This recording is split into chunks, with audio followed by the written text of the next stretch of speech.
Oui, je vous écoute. C'est bien lui. Moi, je suis particulièrement content du début du film. J'aime beaucoup la façon dont on décrit ce personnage de Kraft dans sa forêt, etc. etc. Et ensuite, évidemment, on le parachute à l'intérieur d'un univers auquel tous, nous, citoyens, nous confrontons quotidiennement, qui est celui du fonctionnement du monde, avec effectivement une opacité qui nous effraie tous. Et Vous êtes journaliste? Pas tout à fait. Votre fils prenait des médicaments expérimentaux, vous le saviez? Ce médicament pourrait être responsable de la mort de votre fils. Vous n'avez pas honte de profiter du malheur des gens? J'aimerais juste avoir un échantillon de ce que votre fils prenait. Donnez-le-moi avant qu'il vous le reprenne. Ils sont capables de n'importe quoi, vous savez pas à qui vous avez affaire.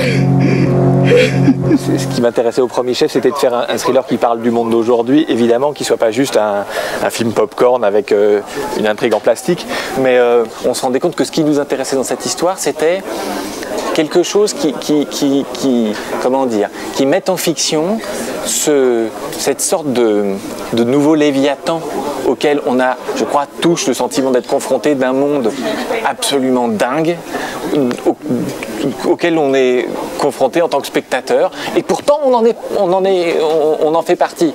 Et ce sentiment d'impuissance terrible qui caractérise notre époque. Et l'histoire du film, c'est l'histoire d'un type qui dit « Alors moi maintenant, je vais faire quelque chose, je vais agir, moi tout seul. » La mort de votre fils ne peut pas avoir de lien avec ce traitement. Comment vous pouvez être si sûr? Je vais découvrir ce qui est arrivé à mon fils. Je vous souhaite d'y être pour rien. Si vous décidez de chercher la vérité, ils feront tout pour vous impressionner. Si vous aviez le médicament que prenait mon fils, vous pourriez faire quelque chose? Je pourrais l'analyser, bien sûr.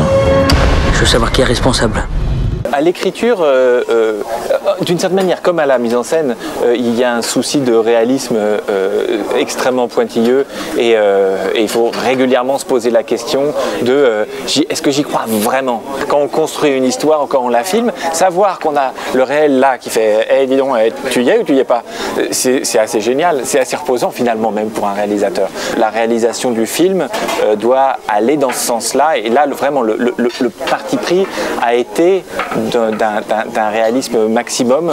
Le principe c'était ça, c'était on le suit, on est avec lui, on découvre les choses en même temps que lui, des fois on comprend pas, puis après on comprend. Faire un thriller politique comme ça, ça m'intéressait beaucoup. Et ça m'embête de laisser ça aux Américains quand même, ça me fait mal. Arrête.